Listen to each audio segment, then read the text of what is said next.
In this section, we will discuss ways to prevent canopy collapses as well as how to practice dealing with them. Flying a paraglider in anything but smooth air will eventually lead to a partial canopy collapse. Before you ever fly a paraglider in any significant thermal lift or turbulence, and before you attempt to deliberately soar in conditions requiring flight at minimum sink airspeed, you must thoroughly master, through simulator and in-flight training and practice, the control of surges, pitch oscillations, and asymmetric collapses. Active piloting involves taking a proactive approach by sensing small changes in the pressure in the brake lines and risers and making corrections prior to a significant surge or collapse. In potentially turbulent conditions, you should fly with a small amount of brake pressure. By having pressure in the brake lines, you can be more sensitive to small changes in the internal pressure of the wing. Active flying involves continuously controlling the brakes to maintain constant and symmetrical pressure in the handles. It is important to note that active piloting involves maintaining symmetrical brake pressure, not symmetrical brake position. When thermaling, it is common for one side of the canopy to start to get light as it encounters sinking flow at the thermal's edge. Again, pull the individual brake handle to maintain the pressure in that side and apply some opposite weight shift to maintain the desired turn rate. Similarly, differences in riser pressure should be countered by weight shift. If a wing starts to lose pressure in lift, it will support less weight on that side and you will feel a slight tilt in that direction. You should oppose the tilt by weight shifting towards the high side while increasing the brake pressure on the lower side. Weight shift towards the higher pressure will help maintain a constant heading with a minimum altitude loss. Common turbulence-induced collapse is a partial collapse of the outer wing panel of one side of the canopy. Such a collapse is not a big deal on modern wings. An unintentional large collapse requires a quick response to avoid an excessive change of heading, which could point you towards the terrain. Even with a quick recovery, the resulting pendulum action could be hazardous. Left uncorrected, a large asymmetric collapse will result in a diving spiral that can be disorienting. The resulting high centrifugal forces and G-loading will require high brake forces to correct and/or great effort to deploy a reserve parachute. There are two steps to remember for dealing with collapses: steer and clear.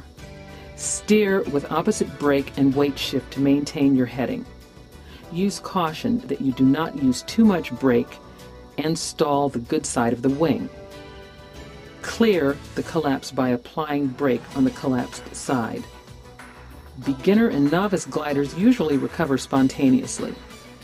More advanced gliders may need a few sharp tugs on the brake handle. Use caution and do not apply too much brake for too long a period of time, or you risk stalling and spinning the glider. You can train for dealing with such a collapse by intentionally causing a tip fold. You should be able to recover from such a collapse with only minor altitude loss and change in heading. The severity of the tip collapse depends on how many A-lines are pulled and how far they are pulled. For your initial attempts, you should pull just an outer A-line or the outer split A riser if so equipped. With experience, you may induce much larger collapses by pulling the A risers on an entire side. For smaller collapses, you can retain both brake handles in their respective hands. If you are going to induce a large collapse, then you may need to release the brake handle on that side so that you do not inadvertently pull on it while you are pulling down the A riser. Reach up with one hand and grasp the desired amount of A riser just below the rapid links, or as high as you can reach. Pull down at a moderate rate until the outer wing collapses. Maintain directional control and stop any turn by using opposite weight shift and applying opposite brake as necessary. When ready to recover, release the A riser and watch the wing reinflate.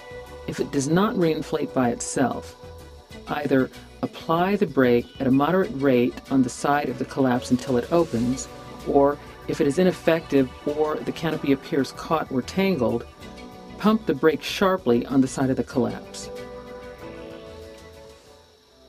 A frontal collapse occurs when the angle of attack is reduced below the critical value required to maintain the wing shape and the leading edge tucks under. A frontal can occur due to turbulence or can be induced by pulling on inner A-lines. Susceptibility to frontal collapses as well as the resulting severity of the collapse is increased with the use of a speed bar. It is common for a complete reversal in heading to occur during a massive frontal collapse.